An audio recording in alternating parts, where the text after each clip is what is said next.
Dagdagan ko na lang siguro, di ba, nostalgic nga tayo. Nung isang hearing ng Blue Ribbon noon, kung napapansin nyo, nung nawala po yung hopya ni Senator Marcoleta.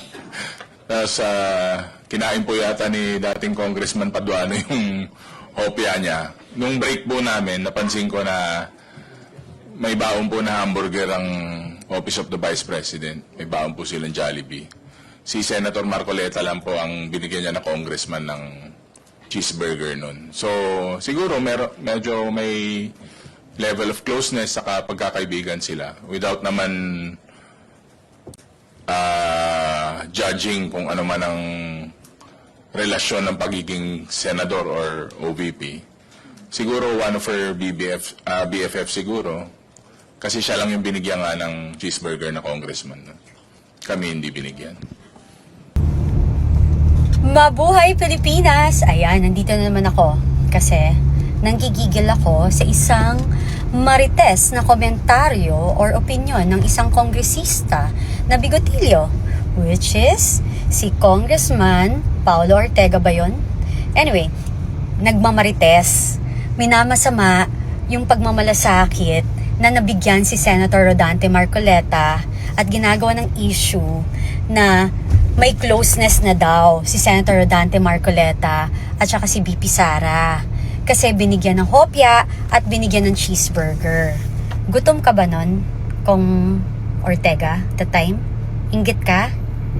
Paano kung kami naman mag-issue sa'yo or gawang ka namin ng marites?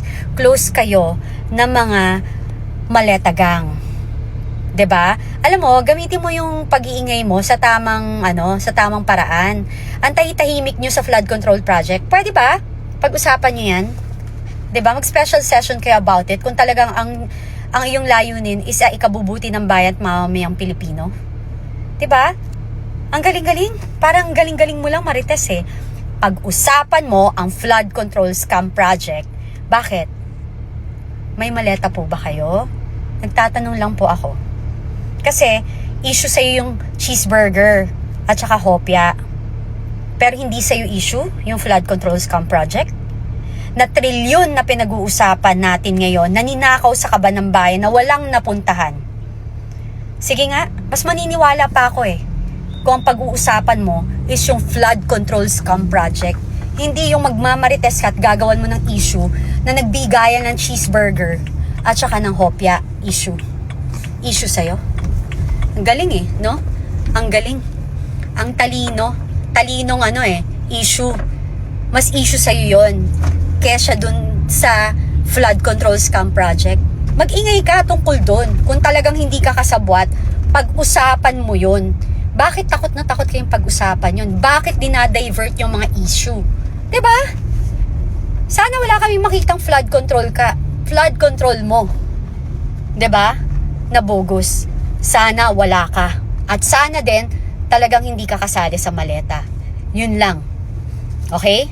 Gamitin mo yung ingay mo. Pag-iingay mo sa tamang paraan. Sa kapakanan talaga ng taong bayan. Pag-usapan mo ang nakawan sa flood control project, PhilHealth at kung ano-ano pang na walang pondo ng bayan. Bye.